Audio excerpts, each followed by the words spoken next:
Olá, ouvintes, olá, internautas. Aqui estamos para mais um Evangelho no Lar online do Grupo Espírita Paulo de Tarso, do Rio de Janeiro. Eu sou Vânia e falo de Uberlândia, Minas Gerais. Para o nosso momento, esse nosso encontro com Jesus em nossos lares, vamos fazer a nossa prece inicial? Todos sejam muito bem-vindos. Mestre Jesus, aqui estamos para mais um Evangelho no Lar online, agradecendo por tudo que temos recebido e rogando a assistência amorosa da direção espiritual de nosso encontro, para que todos nós sejamos envolvidos em vibrações de paz e de luz. Mestre Jesus, que seu amor nos envolva e nos fortaleça para vencermos os nossos desafios diários. Que todos os nossos familiares, encarnados e desencarnados,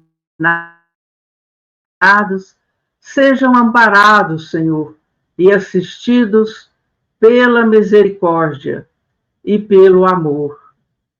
Pedimos para o planeta Terra, pela paz no mundo, e para toda a humanidade encarnada e desencarnada. Que esses momentos, Senhor, se revistam de luz e paz para todos nós. Que assim seja, graças a Deus.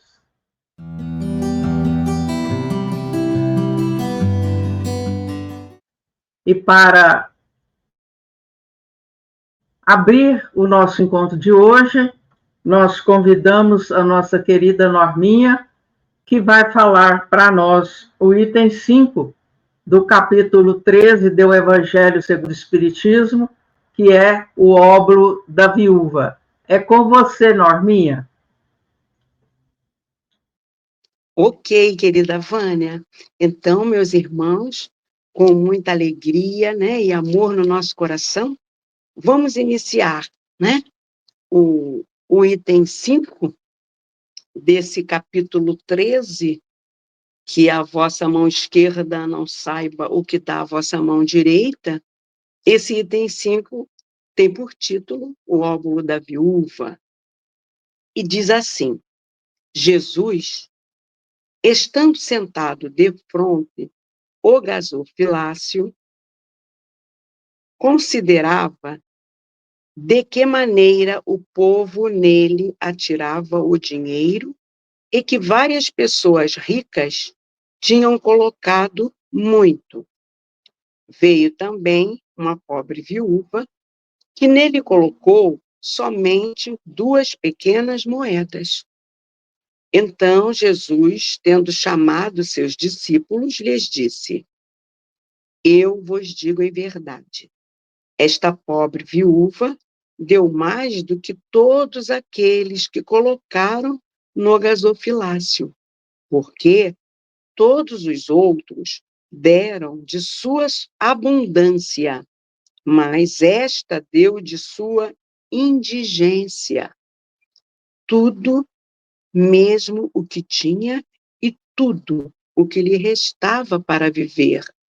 São Marcos, capítulo 12, versículos de 41 a 44, e São Lucas, capítulo 21, versículos de 1 a 4. Então, essa passagem, não é, de Jesus, ela traz aí 2 termos que talvez as pessoas ignorem o que signifique, não é? O óbolo é o termo que nas escrituras, meus irmãos, representa uma doação modesta, feita com o coração e com intenções puras, independentemente do seu valor monetário. Refere-se ao ato de dar não pela quantidade, mas pelo amor e devoção embutidos no gesto. E o termo gasofilácio, aí mencionado, refere-se a uma urna ou caixa destinada a doações no templo. Em algumas traduções, ela é citada como caixa do tesouro, ou arca do tesouro, ou cofre do tesouro, tá? Bom, era comum que as pessoas depositassem ali suas contribuições financeiras como uma forma de apoio à manutenção do templo e também às necessidades da comunidade. E aí a gente vai às reflexões acerca dessa passagem do mestre, né? Quando Jesus observa a generosidade, meus irmãos, daquela viúva no ato de doar suas 2 pequenas moedas, ele destaca uma mensagem profunda sobre a verdadeira essência da caridade. A viúva, em sua condição de pobreza, ela ofereceu tudo o que tinha para viver, enquanto os outros doavam apenas aquilo que lhes sobrava.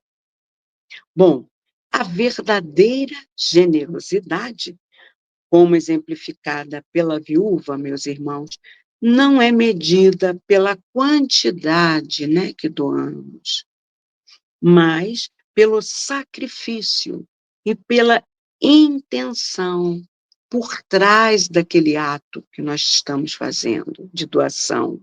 É uma entrega sincera, não é? Bom, Jesus, ele enaltece a ação da viúva, porque ela deu, mesmo na escassez de recursos que ela tinha, com o coração e com desprendimento, ela fez a doação. Isto demonstra um alto grau de fé e confiança em Deus, bem como uma profunda compaixão e solidariedade com os necessitados. É o amor ao próximo, né, meus irmãos? Sendo colocado ali em prática.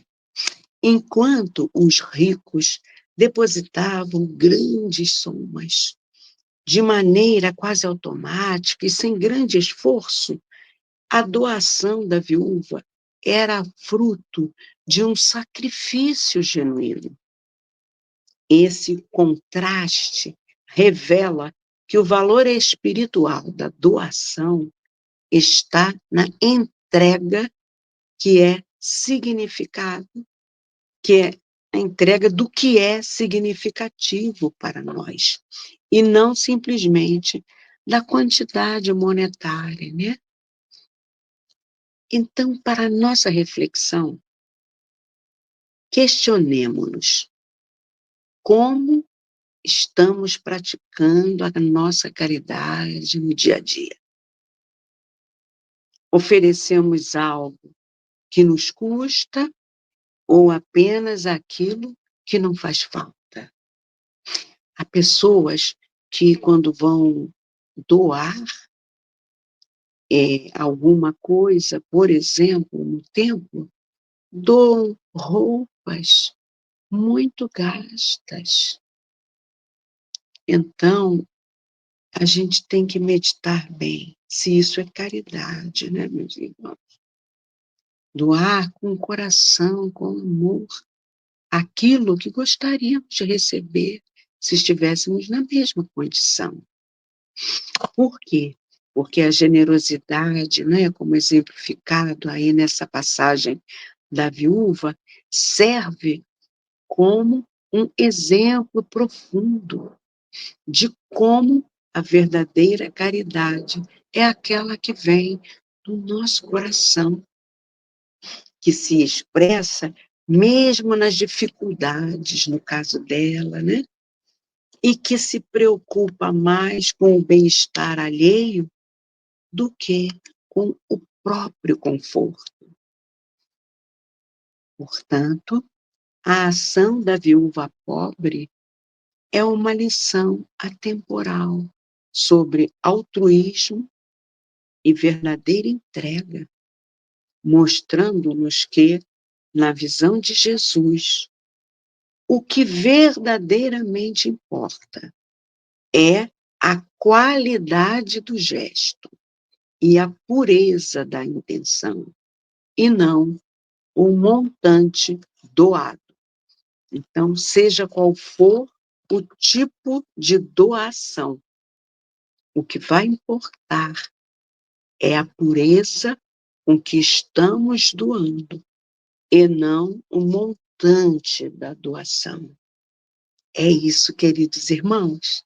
Agora, para darmos prosseguimento, não é, a esse estudo maravilhoso de hoje, vou passar a palavra para a nossa querida Vânia, para avançarmos para o item 6. A palavra é sua, querida Vânia. Gratidão, Norminha. Então, vamos lendo e comentando por trechos, pois esse item é um pouco maior, para que não percamos as luzes que ele envia para nós.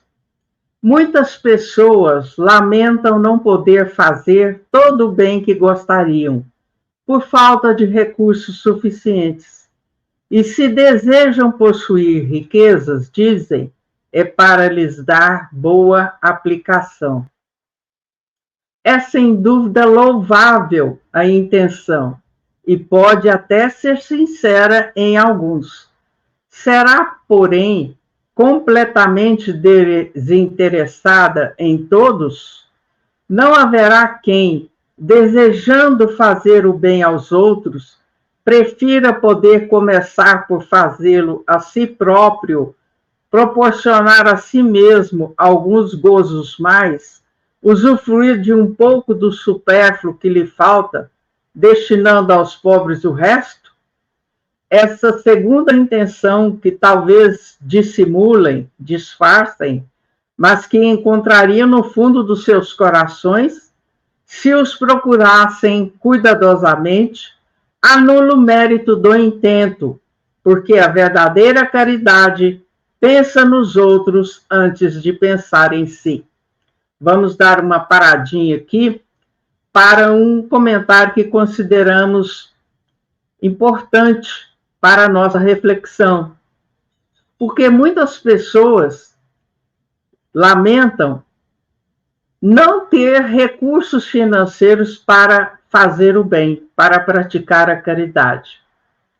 E ainda se desejam possuir riquezas, segundo eles, para lhes dar boa aplicação. A intenção é louvável, Kardec comenta, mas será que é desinteressada por parte de todos? Não haverá quem pense em, antes de beneficiar os outros, comece a fazê-lo por si mesmo, proporcionar algo mais na satisfação dos seus gostos, dos seus hábitos, usufruir um pouco mais daquilo que é supérfluo e lhe falta, destinando aos pobres o resto? É uma provocação, com certeza, do lado moral. Por quê? Se a criatura realmente deseja ajudar, deseja fazer o bem, o que é que nós devemos, ou como é que nós devemos proceder, segundo o que nós já estudamos? Fazer aos outros aquilo que gostaríamos fosse feito para nós. Então, é preciso que nós sejamos sinceros conosco mesmo. Nós vamos ajudar os outros ou nós vamos doar as migalhas que nos sobram do supérfluo para auxiliar aquele necessitado?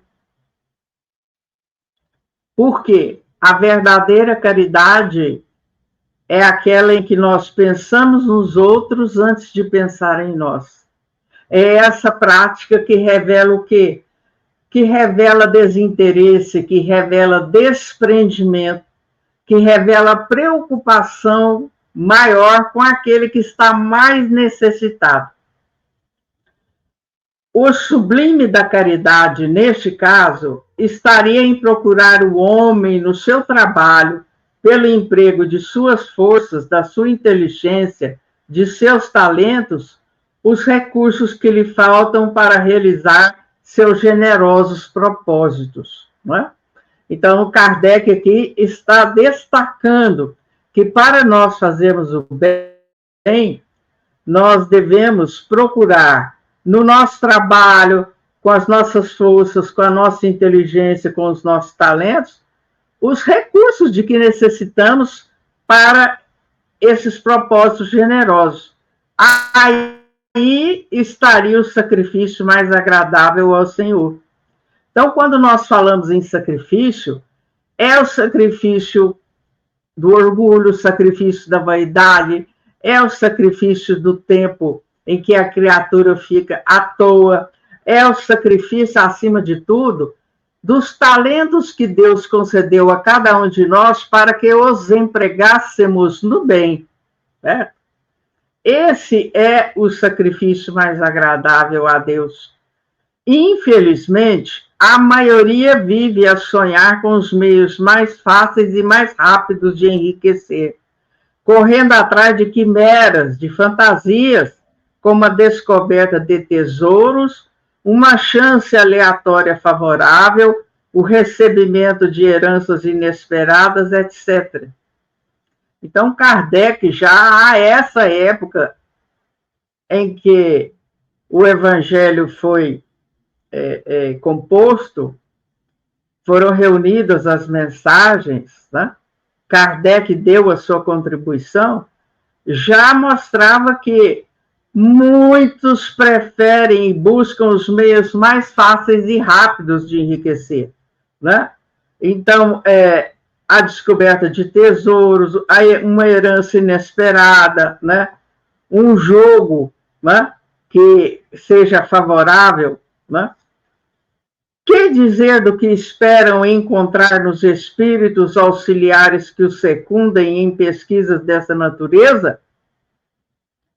Olha aí o alerta para aqueles que buscam aqueles magos, aqueles ilusionistas, aqueles que vão auxiliá-los na conquista ou nas pesquisas dessa natureza. Que natureza?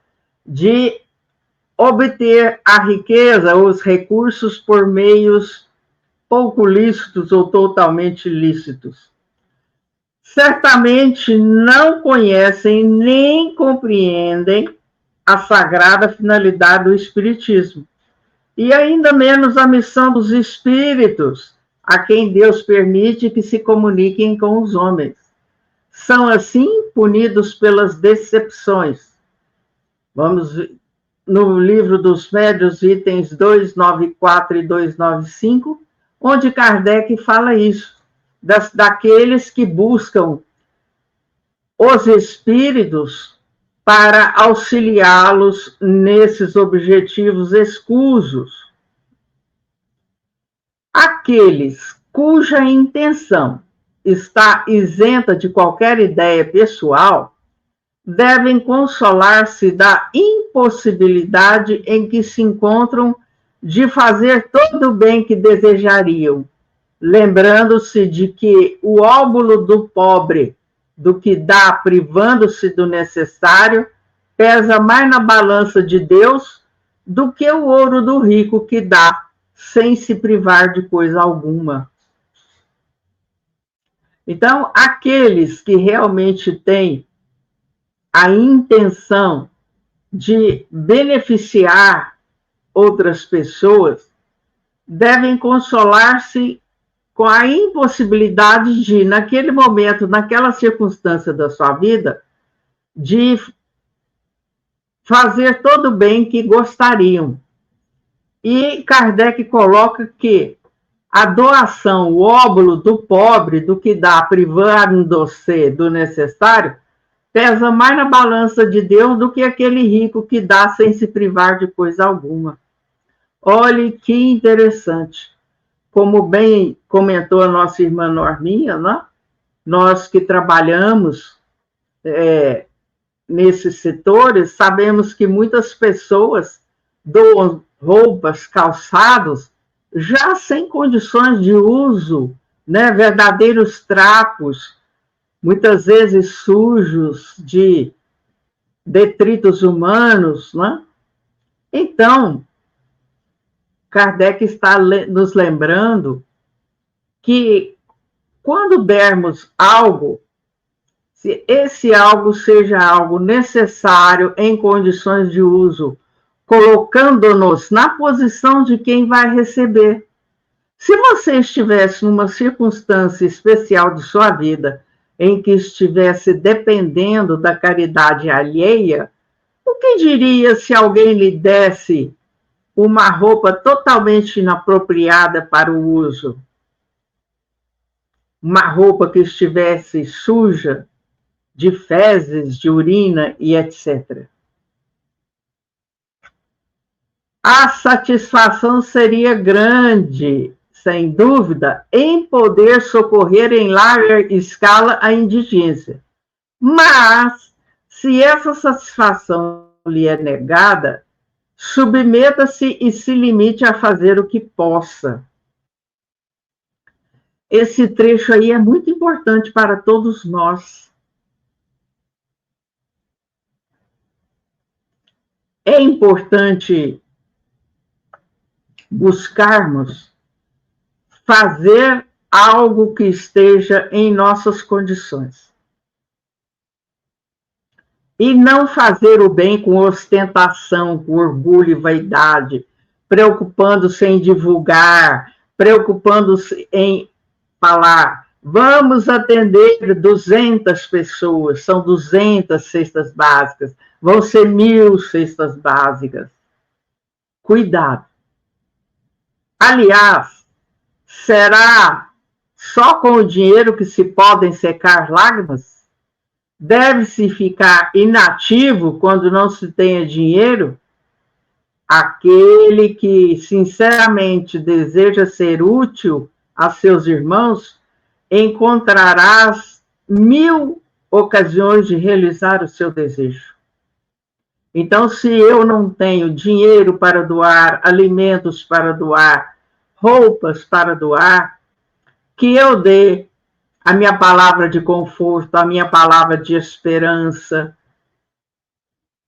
um abraço, um aperto de mão, que eu procure verdadeiramente consolar aqueles necessitados e não ainda pisar-lhes mais fundo ainda, colocando a sua individualidade num ponto em que a criatura se sente um nada. Continua Kardec. Procure-as e as encontrará. Se não for de um modo, será de outro. Porque não há ninguém que, no pleno gozo de suas faculdades, não possa prestar um serviço qualquer, dar um consolo, minorar, aliviar um sofrimento físico ou moral, fazer um esforço útil. Quantas oportunidades todos nós temos de fazer algo útil sem envolver necessariamente a moeda, o dinheiro? Quantos, por exemplo, às vezes conseguem oferecer uma carona para o companheiro de trabalho na casa espírita, no dia do trabalho? Quantos conseguem levar um prato de sopa para aquele companheiro que está acamado, doente?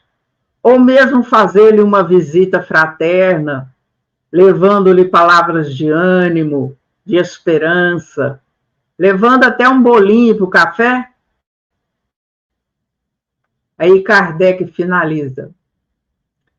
Na falta de dinheiro, não dispõem todos do seu trabalho, do seu tempo, do seu recurso, para de tudo isso dar uma parte ao próximo?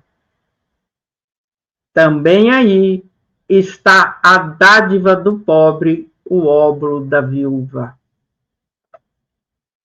Essa lição deve calar fundo em nossos corações, porque nenhum de nós sabe o dia de amanhã.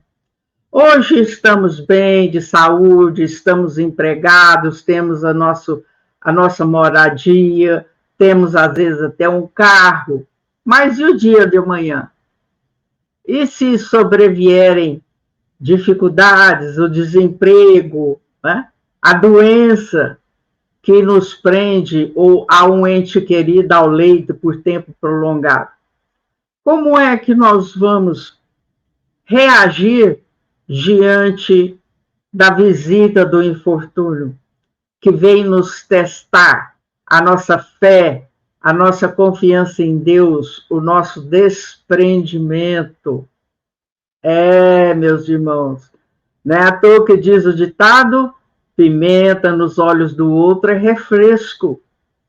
Esse capítulo 13, não saiba a vossa mão esquerda o que dê a vossa mão direita, é mais um puxão de orelhas para que nós possamos ser efetivamente caridosos. Porque há uma diferença entre caridade e entre esmola. Né? Nós bem vimos aí na lição, né, que muitos, né, dão aquilo que já não tem uso, de tão desgastado, de tão velho, de tão rasgado, de tão usado, achando que a casa espírita ou o templo religioso é depósito de lixo. Vamos analisar com calma. Se nós não temos condições de doar, temos os nossos parentes, os nossos vizinhos, os nossos amigos, companheiros de trabalho profissional, há oportunidade de nós fazermos uma verdadeira corrente para irmos ao encontro daqueles que estão famintos, daqueles que estão necessitando de agasalhos, daqueles que necessitam de uma água potável. Nós temos muito a fazer. Vamos descruzar os braços e colocar mãos à obra? É com você, Norminha, agora o fechamento dos nossos comentários e do nosso estudo de hoje. Ok, querida Vânia. E para esse nosso fechamento, nós selecionamos uma lição do livro Vivendo o Evangelho, volume 1, psicografia de Antônio Badui Filho, pelo espírito André Luiz, é a lição 157, intitulada Óbolo da Viúva, não é?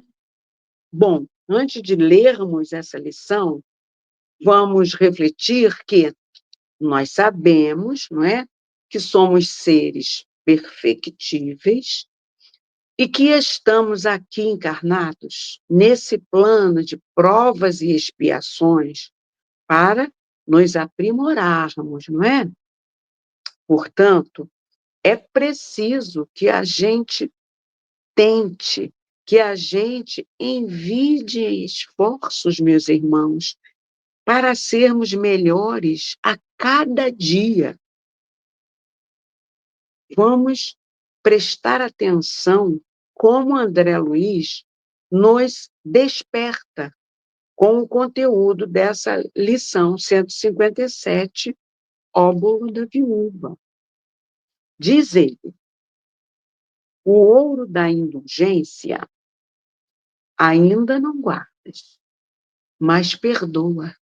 Quer dizer, faz parte desse esforço nosso de cada dia, aprender a perdoar, porque nós também vamos, em algum momento, necessitarmos que sejam indulgentes conosco, que nos perdoem também. Continua André. O cofre da misericórdia ainda não tens, mas releva. Quer dizer, vamos relevar, não vamos ser cobradores incisivos. Vamos ter misericórdia de entender o porquê alguém, por algum motivo, não saldou algum débito conosco, certo? O tesouro da esperança ainda não possuis, mas encoraja. Quer dizer, diante de qualquer infortúnio, como a nossa querida Vânia exemplificou aí, né? Nós não sabemos o dia de amanhã, ou o que nos aguarda. Nós precisamos ter esperança, e a esperança nos é encorajada com a fé no Pai misericordioso, e não esquece nenhum de seus filhos. A fortuna da renúncia ainda não detens, mas cede. Ou seja, vamos ser justos, né, meus irmãos? Vamos ser justos para que a gente evite conflitos, né, quando a gente comumente observa nas disputas de herança, não é? A riqueza da paciência ainda não acumulas, mas tolera. Quer dizer, a cada dia nós precisamos ir nos esforçando para desenvolver essa tolerância, né? A moeda da serenidade ainda não conservas, mas pacifica. Então nós temos que buscar cada vez mais, não é? Pacificar o nosso ânimo, não sermos impulsivos, porque na impulsividade nós acabamos contribuindo para desarmonias grandes e às vezes até para ali semearmos consequências de um inimigo, né? Que pode ser que nos persiga nesta existência ou até em outras. Então, a serenidade, ela vai nos prevenir dessas consequências. A joia da fé inabalável ainda não retens, mas consola. Sempre que pudermos, né, levarmos o nosso consolo aos nossos irmãos de caminhada. O patrimônio da caridade ainda não registras, mas ajuda. Quer dizer, aquele patrimônio da verdadeira caridade, como fez a viúva, né? Na passagem do óbolo da viúva. Aquela caridade do coração, não é? Daquele que pouco tem, mas do pouco que tem, esquece de si e ajuda naquele, dá ajuda para aquele que ainda está necessitando mais ainda. E aí André conclui: embora pobre de virtudes, dá o máximo de ti mesmo em favor dos outros, porque o óbolo da viúva, a que se refere Jesus no Evangelho, não é apenas a doação material com sacrifício, mas, sobretudo, o esforço para amar o próximo quando ainda tens tão pouco amor. Então, a gente vai ver que aqui André está nos despertando para o despertar dessa sensibilidade com a dor do próximo. Ou seja, meus irmãos, não se trata apenas de doações monetárias, mas também de oferecer nosso tempo, nosso ombro amigo, não é? Quando alguém precisa desabafar. Às vezes, um desabafo impede de consequências piores do que a pessoa até vir a suicídio, entendeu? Doarmos os nossos talentos e energia para ajudar os necessitados. E isso a gente vê em obras sociais, né? Quando pessoas nascidas na comunidade, mas que já têm um conhecimento, tendo desenvolvido seus talentos em algum alguma direção, distribui isso, né? Monta escolinha de balé dentro da comunidade, artes marciais, biblioteca para estimular aquele jovem da comunidade a ler. Então, desenvolve um trabalho com o talento que possui, faz aquela campanha, né, para receber livros em doação, e assim vai doando de si, do que ele possui. Às vezes ele não possui dinheiro, mas ele possui esse amor no coração, de fazer diferente em ambientes assim, tão necessitados. Ocupando jovens, crianças de uma comunidade, com coisas úteis, por exemplo, para não se perderem no caminho do tráfico, não é verdade?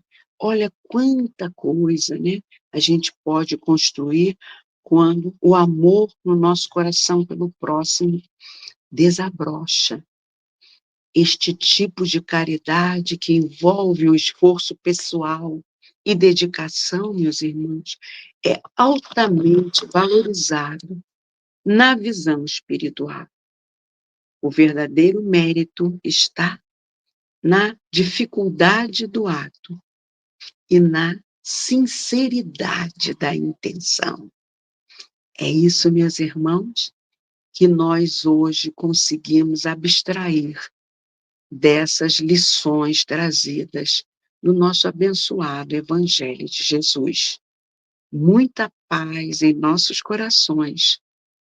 E agora, vamos passar a nossa querida Vânia para que ela possa fazer a prece de magnetização das águas. Vamos lá? A palavra é sua, querida Vânia. Então, vamos, Norminha, para esse momento de magnetização ou fluidificação da água, importante para todos nós, para que tenhamos uma semana com melhor disposição, com melhor ânimo. Sabemos que em cada recipiente, em cada garrafa, é colocado o remédio de acordo com a necessidade daquele que pede. Então, se houver mais pessoas, ou colocamos uma jarra com água para uso geral, comum, ou então colocamos a água separada com o nome para aquele a quem ela irá.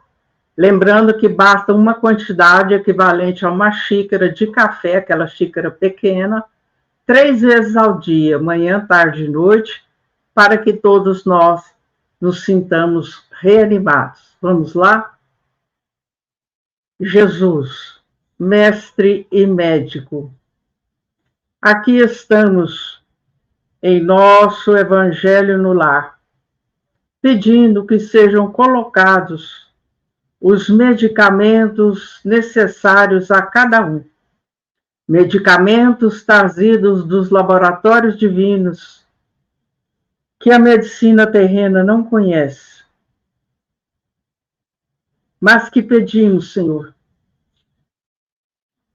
sejam colocados para reequilibrar, harmonizar todos os órgãos do nosso corpo físico e também para o perispírito e o espírito. Que todos que se encontram em dificuldades de saúde física, dificuldades para dormir, para descansar, para aquele sono reparador das energias, possam receber nesse instante, Senhor, esses medicamentos que pedimos sejam colocados em nome do seu amor, da sua misericórdia por todos nós. Sê conosco, Jesus, hoje, agora e sempre. Que assim seja.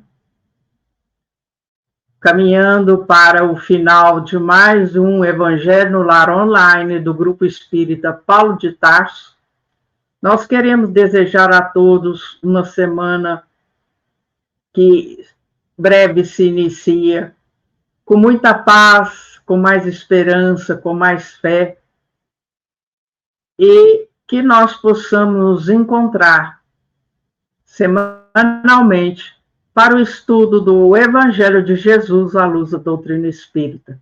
Então, todos nós agora mentalizemos os nossos familiares, amigos ou um ente querido que está doente ou está passando por dificuldades intensas. Pai de misericórdia, Jesus Divino Mestre, ao finalizarmos, Senhor, estamos agradecendo por tudo que temos recebido, pelas oportunidades abençoadas de aprendizado e serviço no bem. Agradecendo a direção espiritual do nosso Evangelho no Lar online. Que os bons espíritos continuem nos fortalecendo os bons propósitos, nos dando as boas intuições para levarmos a mensagem de Jesus à luz do amor, da esperança, da fé. Jesus, amparai, Senhor, todos os lares, fazendo uma limpeza fluídica, fortalecendo todos os familiares, aqueles que se colocam na posição de nossos desafetos ou adversários, que eles também sejam abençoados e amparados. Que todos aqueles que se encontram enfermos do corpo ou da alma sejam visitados pelas equipes espirituais socorristas, recebendo delas o acolhimento, o conforto, o amparo e o esclarecimento de que necessitam. E assim, Jesus, mais uma vez agradecidos, em seu nome, nós encerramos o nosso encontro de hoje. Que assim seja, graças a Deus. Grande abraço a todos e até lá. Fiquem em paz.